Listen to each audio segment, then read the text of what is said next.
存在方寸之地，碾落做成泥。冷眼照风雨，楚河我自知己，谈命运。只见众生如雨，黄沙淘尽，旧梦醒。迢迢剑影如织，举中指，算如雨，步步险重影。纵使真剑气，一命破残局。举中计，冷落雨，缓缓虚实境。天地作棋，红尘的乐趣。落醉如洗，无悲凄凉，花尽小说里放回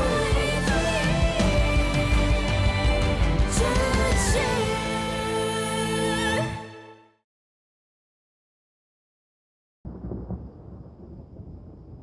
Mengapa kamu melakukan ini? Apa tidak takut dia akan membunuhmu?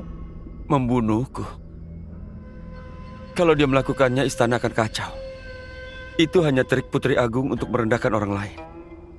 Dia hanya ingin melampiaskan amarahnya.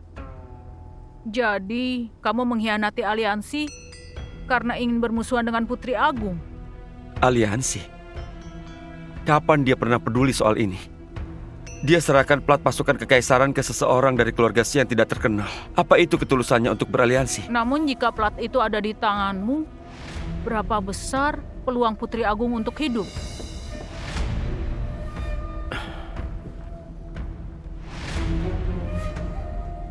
Xiaoshun tidak boleh mati. Setidaknya bukan sekarang. Mengapa?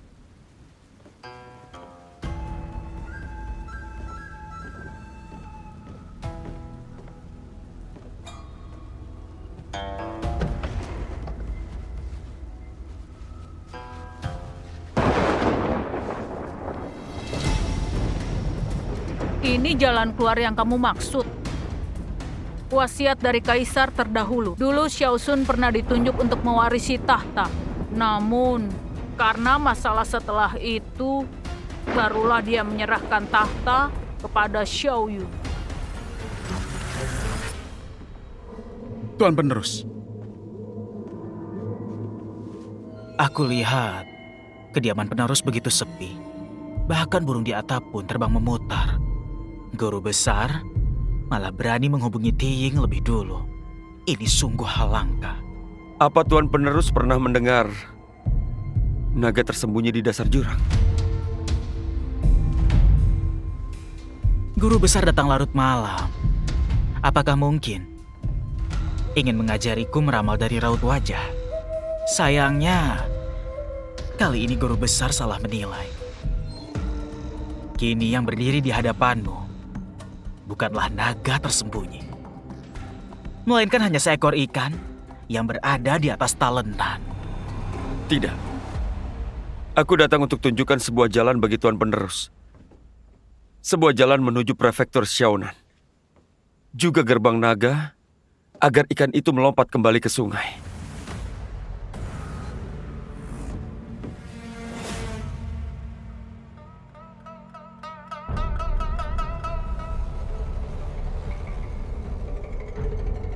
Mengapa kamu mau membantuku?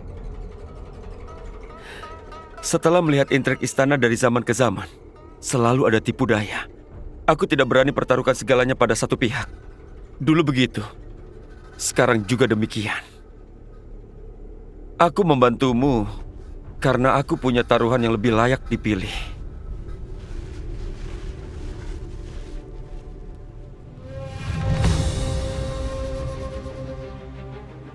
Wasiat kaisar terdahulu, orang yang seharusnya mewarisi tahta adalah kamu. Dugaan Tuan Penerus benar. Ini wasiat palsu. Kamu... Namun aku juga punya wasiat yang asli.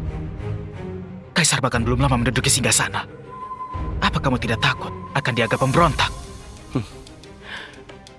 Memegang pisau harus bagus. Melihat permainan harus jelas. Dulu aku memilih Chu Chao karena dia memberiku janji. Sekarang aku memilih Tuan Penerus karena Chu Chao telah mengingkari janjinya. Hal yang kuinginkan dari awal sampai akhir tidak pernah berubah. Apakah Tuan Penerus sudah mengerti? Kelak, saat naga tersembunyi keluar, akan kuhadiahkan jabatan guru besar padamu.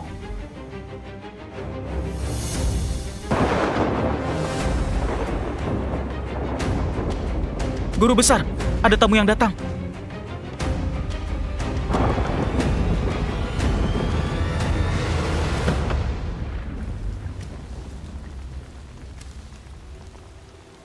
Guru besar ini sudah menyiapkan peti mati untuk dirinya sendiri. Itu justru menghemat sejumlah biaya bagi istana. Kayu cendana emas kualitas terbaik. Tuan Si bercanda. Ini adalah hadiah dari Putri Agung. Aku dengar kaisar terdahulu menyerang dinasti sebelumnya. Lalu penguasa negara yang kalah itu juga memakai kualitas terbaik seperti ini untuk membakar diri dan mati bersama negaranya. Aku salah bicara. Tuan Si, sebenarnya ada urusan apa? Hari ini aku datang mendadak karena ada satu hal yang ingin kutanyakan pada guru besar.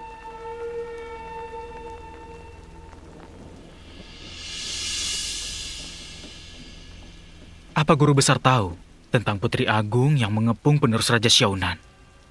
Tentu saja. Lalu tahukah guru besar bahwa Xiao Shun berhasil lolos? Aku tahu. Apakah guru besar juga tahu siapa yang membiarkannya lolos? Aku yang melakukannya. Guru besar begitu jujur. Ini membuatku sangat terharu.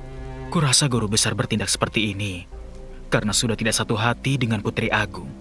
Namun, pernahkah kamu berpikir tentang berat peti mati ini? Apakah kamu sendiri sanggup memikulnya?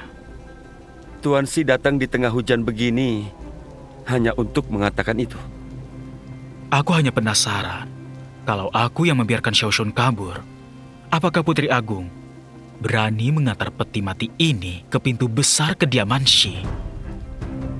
Guru besar, tanpa dukungan keluarga besar tapi masih ingin bermain api. Jangan sampai api mengenai tubuhmu. Aku sudah lama dengar kemampuan caturmu luar biasa.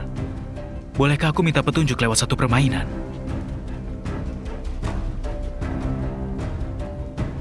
Tidak sopan kalau aku tolak.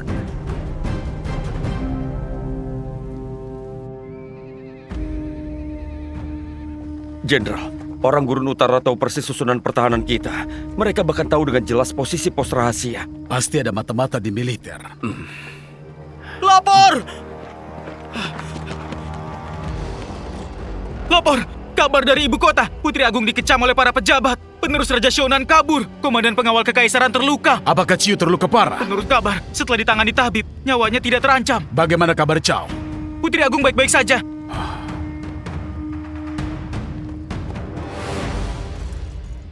Xiao Shun kembali ke prefektur Xiaonan. Gurun Utara menyerang dan sangat paham pertahanan pasukan kita.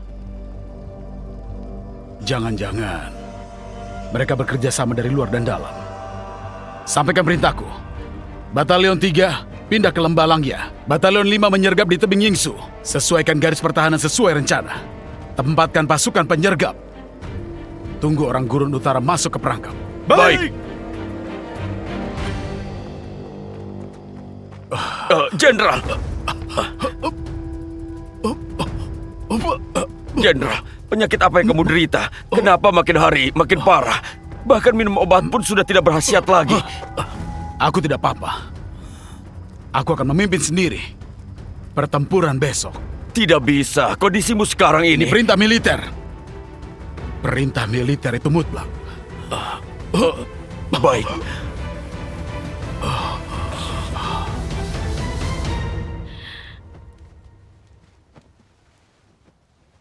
Putri Agung, Komandansi sudah 3 hari memulihkan diri di istana. Anda adalah Putri Agung penjaga negara dan orang lain tidak berhak mencela. Tapi tetap ada batasan antara pria dan wanita. Rumor di luar sana mungkin akan heboh. Sejak masuk ke kekaisaran ini, kapan rumor tidak pernah berhenti? Biro pengawas istana bahkan ingin mengukir kata wanita perebut kekuasaan di dahiku. Lagi pula, sekarang lukanya sampai organ dalam. Kalau diserahkan orang lain dan terjadi sesuatu, aku tidak akan tenang. Apakah Putri Agung tidak mau menikahi Tuan Xiao karena komandansi? Kamu sudah lama mengikutiku, seperti itu caramu menilaiku. Tidak. Aku hanya asal bicara saja. Putri Agung jangan marah. Setiap benang di istana ini harus kupegang erat. Namun dia bukan sekedar benang. Dia berbeda. Apa yang berbeda? Aku telah memanfaatkannya, tapi aku lebih mempercayainya dibandingkan dengan siapapun.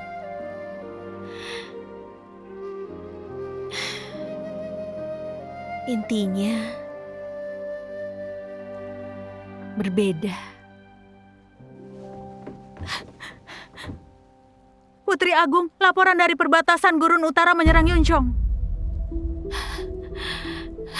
Tidak benar. Aku hanya buat laporan militer palsu. Bagaimana bisa menjadi kenyataan?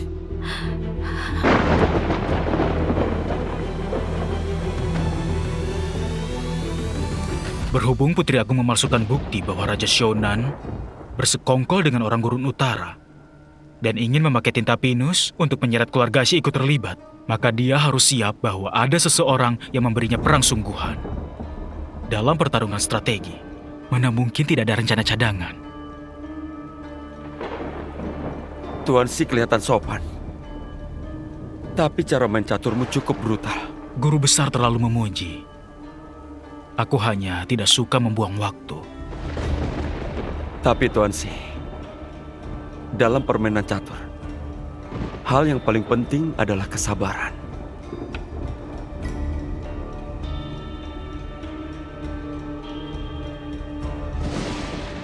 Saat permainan catur ini baru dimulai, guru besar sangat percaya diri. Itu benar kan?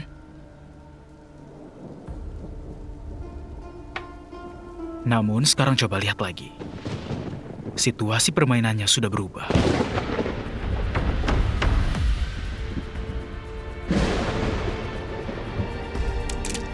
Entah kemampuan caturku cukup layak di mata guru besar atau tidak. Kemampuan catur Tuan Xi luar biasa. Tentu tidak biasa. Baguslah kalau begitu. Berhubung guru besar suka permainan catur, bagaimana kalau aku memainkan beberapa lagi? Hanya saja kalau papan caturnya terlalu penuh. Jangan sampai tidak bisa melihat jalan hidup sendiri.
Kamu sudah sadar?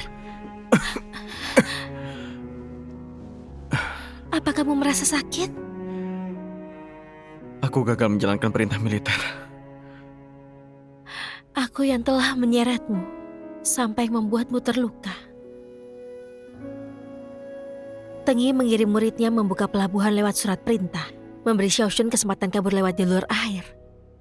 Dalam permainan ini, aku kira semua sudah sempurna. Namun siapa sangka. Papan catur politik istana memang tidak mudah dimainkan.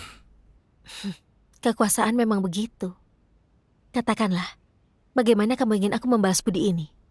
Aku bisa kabulkan satu keinginanmu.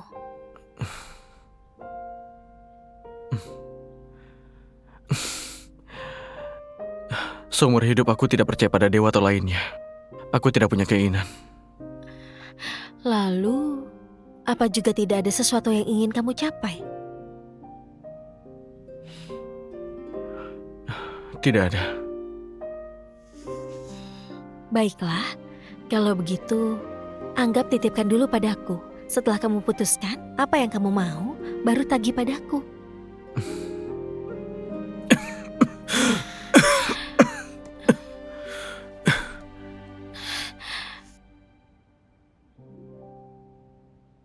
Dengan kemampuanmu, kamu tidak seharusnya terluka separah ini. Sebenarnya apa yang terjadi di kapal pada hari itu? Hari itu, Ti menggunakan senjata rahasia. Aku lengah dan diserang diam-diam. Ternyata benar. Mereka hanya bisa pakai cara yang licik dan hina seperti itu.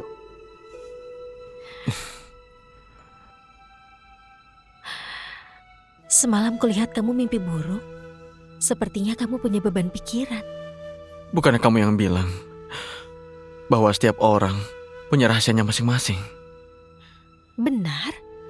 Namun aku sudah memberitahumu tentang rahasiaku. Maksudmu mimpi itu?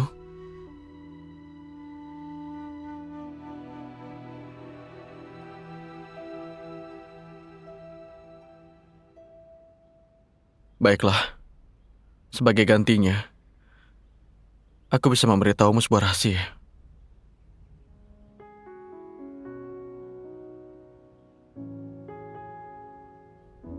Sebenarnya,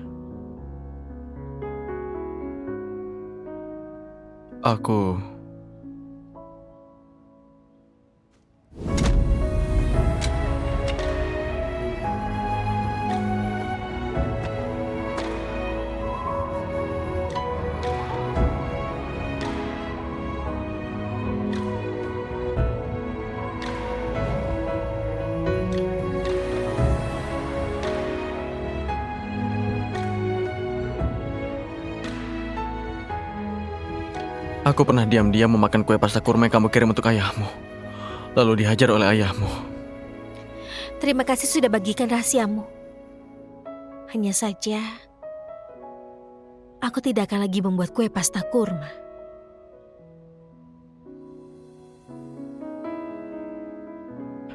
Tidak apa-apa. Lagi pula aku juga tidak suka makan kue-kue itu. Oh, awalnya aku ingin membuatkan makanan lain untukmu, Ju. Baiklah.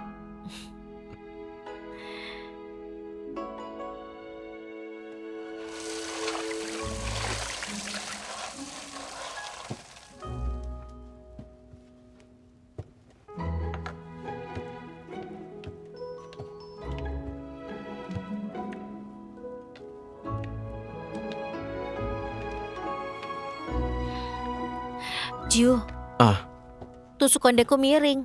Tolong sanggulkan rambutku dengan lebih rapi. ah.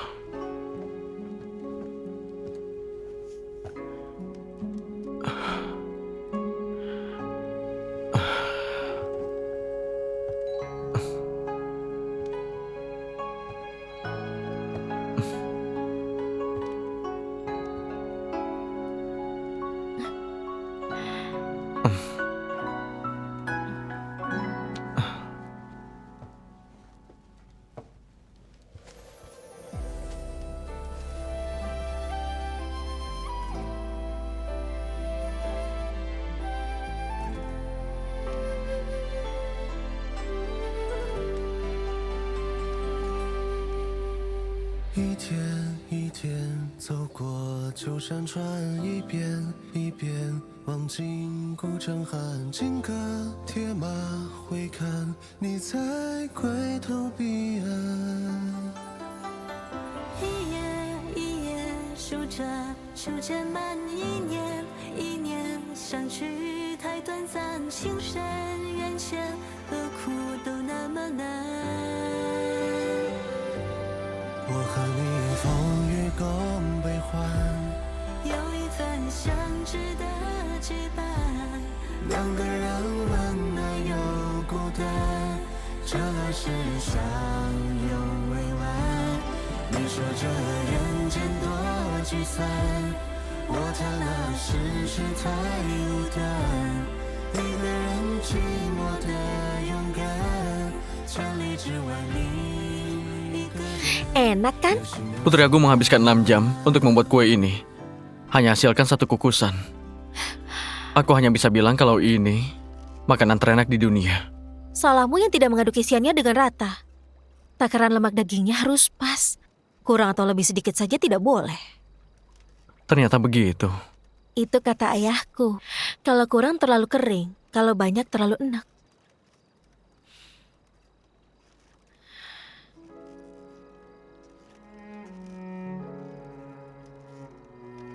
Itu salahku sendiri. Aku terlalu lama meninggalkan Prefektur Yunzong. Sampai-sampai aku bahkan melupakan resepnya. Sebenarnya dulu aku juga kurang pandai buat kue seperti ini.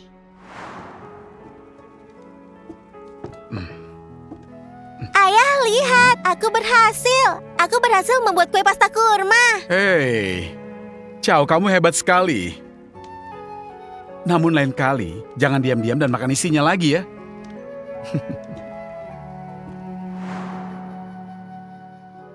Ayah tidak perlu menakut-nakutiku. Aku hanya sudah merindukan ibu. Aku tidak sempat merasakan kasih sayangnya, tapi aku ingin pergi melihat. Aku ingin lihat yang pernah ibu lihat, menyusuri gang bebatuan yang pernah ibu lewati. Kalau ibuku masih hidup, ibuku tidak akan berharap aku menjadi seorang gadis yang hanya bisa patuh. Ibu tidak akan angkuh seperti ayah. Ibu pasti akan peduli perasaanku. Benar, ayah dewa perang dinasti Chu yang tidak pernah kalah. Jenderal pengawal yang dihormati. Ayah sibuk melindungi rakyat wilayah perbatasan, sibuk membangun nama besar ayah. Saking sibuknya, sampai tidak peduli apa yang diinginkan putri ayah. Merindukan seseorang bukan hal yang memalukan. Merindukan rumah juga tidak memalukan.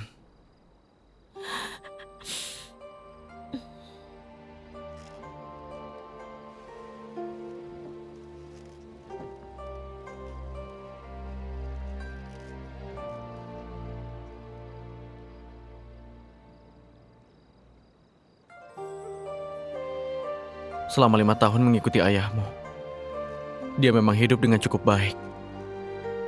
Setiap hari selalu sibuk. Terkadang kalau mendapat rempah-rempah dari barat, dia akan menaruhnya di dalam kamar pavilion barat.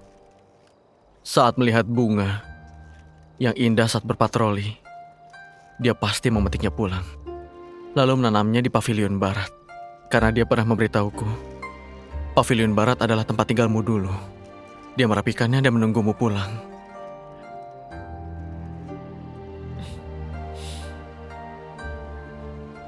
Cucau, sebenarnya ayahmu tidak pernah menyalahkan kepergianmu. Dia hanya ingin tahu bagaimana hidupmu di luar. Dia hanya sangat merindukanmu. Tentu kamu bisa tidak menanggapinya. Itu tidak masalah. Karena semua ini adalah urusannya sendiri. Jadi kamu tidak perlu merasa bersalah. Karena sama sekali tidak ada siapapun yang perlu dimaafkan. Sebenarnya, aku juga sangat merindukan ayahku. Dan segala sesuatu di gurun.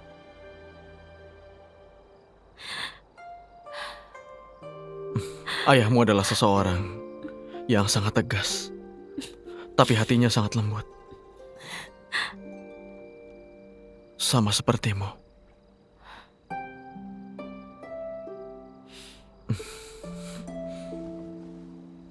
Saat pertama kali ayahmu membawaku ke hutan poplar di gurun, dia bilang setiap ranting kering di sana sedang berjuang mati-matian untuk bisa hidup. Itulah yang menciptakan pemandangan ribuan tahun. Mati itu sangat mudah. Tapi bisa bertahan hidup barulah kemampuan. Jiu, Maaf, aku terlalu banyak bicara. tidak. Aku justru senang bisa mendengarmu bicara sebanyak ini. Udara malam lebih dingin. Putri Agung istirahatlah lebih awal. Terima kasih. Sudah menceritakan banyak hal tentang ayahku. Terima kasih kamu juga sudah berbagi masa lalumu. Jangan sungkan. Anggap saja ini balasan atas kue tadi.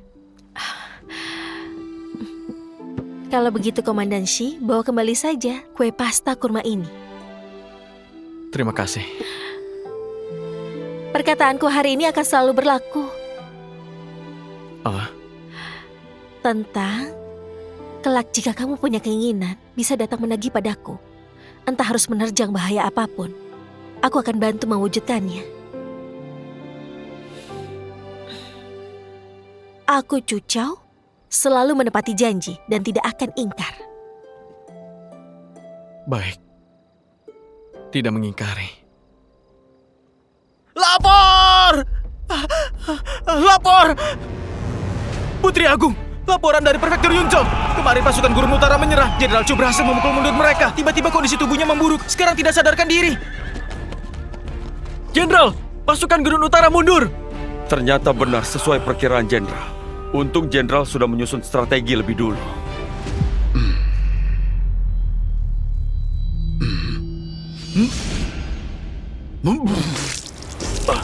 Jenderal!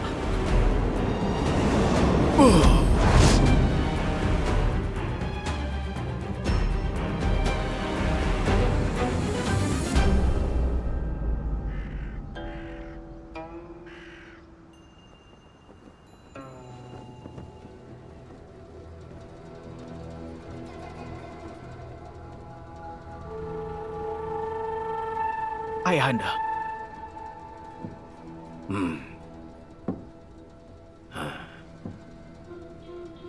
Kamu sudah terluka. Ayahanda mungkin tidak tahu. Putrinya Chuling, dia hendak membunuhku. Putrinya Chuling. Yang tidak ingin menjadi istri penerus dan hanya ingin menjadi putri agung itu. Kaisar baru naik tahta, istana sedang kacau. Kita dan Yunchong saling menahan kekuatan. Keluarga Shi dari Goyang juga sedang mengincar. Tapi gadis itu lebih dulu singkirkan pasukan kita di ibu kota Chu. Lalu manfaatkan urusanmu untuk menegakkan wibawa di istana. Cara seperti itu memang luar biasa. Perubahan di istana kali ini membuat ibu kota Chu berada di masa kekacauan. Mungkin kita... Jalan dan prinsip alkimia sangat mendalam. Semua terletak pada pengendalian waktu. Dulu Sua Yuan menempa Tungku. Setelah 49 hari terdengar auman naga. Dinasti Yan dan Qi memurnikan raksasa. Setelah 81 malam terbentuk cahaya pil. Semua bergantung pada kata waktu. Kalau 9 putaran belum selesai, bagaimana kamu berani membuka Tungku? Kamu baru saja menempuh perjalanan panjang. Istirahatlah dulu. Baik.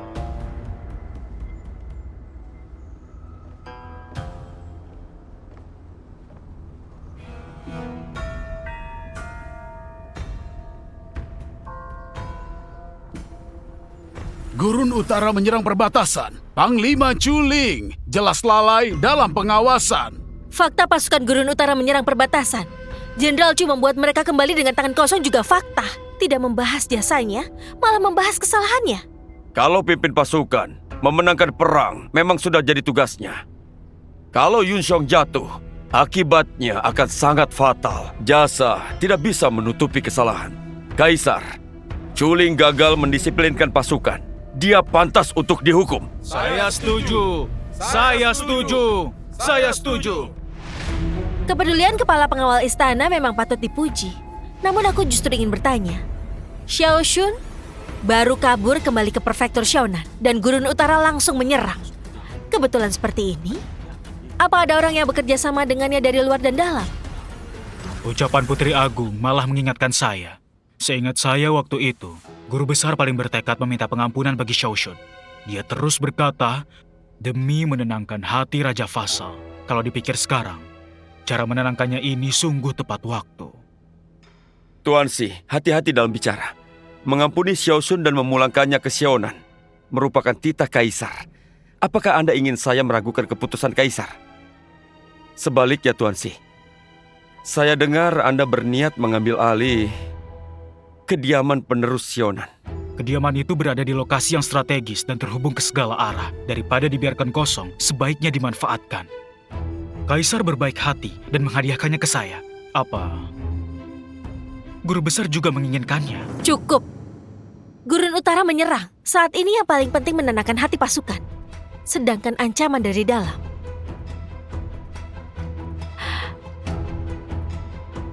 Aku ingin melihat sendiri. Siapa sebenarnya yang membuka jalan bagi musuh? Aku lelah. Jika sudah tidak ada urusan lagi, sidang dibubarkan. Mengantar Kaisar dan Putri Agung dengan hormat.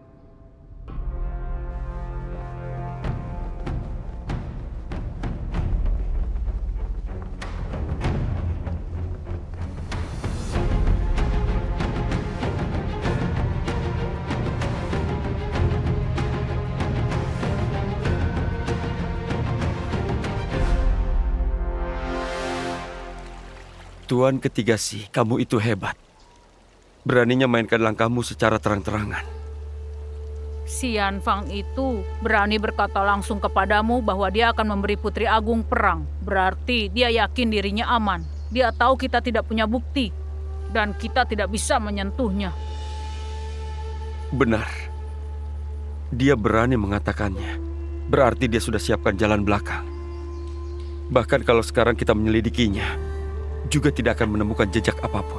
Penjagaan di sekitar Xian Fang begitu rapat. Namun tetap saja ada celah.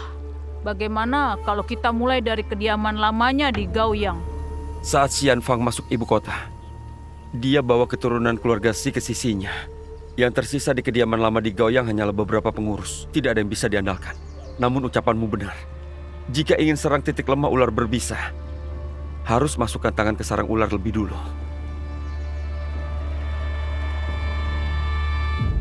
Soyo,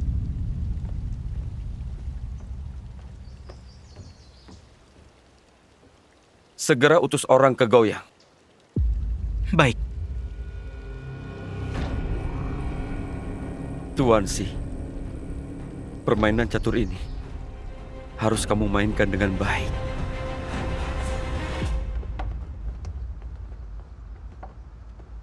Geser sedikit ke kiri, lebih tinggi. Baik, turunlah. Begitu papan kediaman ini dipasang, kediaman ini jadi terasa jauh lebih megah. Tuan Muda, seluruh kota membicarakan kelalaian Jenderal Pengawal Chuling sehingga Gurun Utara bisa menyerang. Menurut Tuan Muda, mungkinkah dia akan ikut difitnah, menjadi mata-mata negara musuh? Xiao Shun saja bisa bangkit dari situasi mendesak. Apalagi Chuling. Sejak Jenderal Pengawal berjaga di perbatasan dan tidak pernah kalah, wibawanya di hati rakyat tidak mungkin hilang karena satu kelalaian. Meski kita berhasil mendorong pasukan Gurun Utara untuk menyerang, dia juga dengan cepat mengubah strategi pertahanannya. Dia memancing musuh ke perbatasan Singko dan memenangkan perangnya. Ada banyak orang yang memujinya, berani dan cerdas. Dilihat dari sekarang, kita justru membantu mengangkat namanya. Benar juga, sama seperti Tuan Muda yang terkenal. Meski bertahun-tahun tidak muncul di istana, tidak ada yang bisa menggoyahkan fondasi Tuan Muda. Tidak. Aku dan dia tidak pernah sama. Kediaman juga sudah direnovasi. Utus orang mengundang Tuan Muda ke-9 pulang. Katakan, Itu perintah kepala keluarga. Minta dia harus berkunjung sesekali. Orang itu tidak akur dengan anggota keluarga lain. Kenapa Tuan Muda berbuat begitu? Aku hanya penasaran. Seberapa patuh budak yang meninggalkan majikannya selama 5 tahun. Keberuntungan dan malapetaka berdampingan. Kekuasaan besar datang bersama bahaya besar. Mahkota Putri Agung ini dipakai di kepalaku. Tapi belum tentu ini jimat pelindung bagi keluarga Chu. Tentu saja, bukan berarti tidak menghargai perawatan paman dulu. Hanya saja, kalau suatu hari aku jatuh dari puncak, sebagai sesama keluarga Chu, kalian pasti terkena cipratan darah. Jadi kakak sepupu, kamu harus mulai pikirkan jalanmu dan bersiap dari sekarang. Chow, kamu tidak perlu mengujiku. Sejak hari kamu menempati istana Putri Agung, seluruh keluarga Chu sudah terikat dengan nyawamu, berbagi suka duka bersamamu. Baiklah, jika demikian,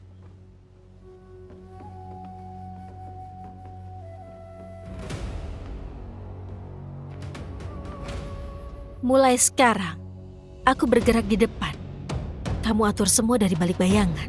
Aku akan jadi pelindungmu, kamu jadi mata serta tanganku. Kalau berhasil, kita nikmati bersama kemewahan istana dan segala kejayaannya. Kalau gagal,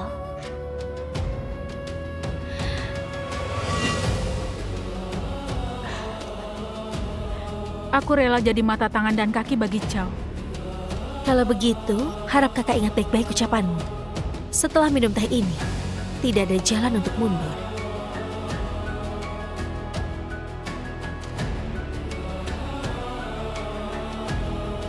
Saat meninggalkan ibu kota, harus manfaatkan semua yang bisa kupakai untuk menjaga istana untukku. 断肠苦枝残烧，衔泥沼，偏要乘云霄，摘下傲骨血肉成鞘。星火在缝隙间熬，烈焰中咆哮，把寒夜烧出破晓。命运困我于囚牢，也不想向原低头。求饶，总是有光渺渺，我自桀骜，浮游欲渡沧海，不问今朝，不问结局，我已信我道。无惧路遥，流萤生于浮草，也要燃烧，指尖冲破天光一刀，让这满身伤痕成为我心的骄傲。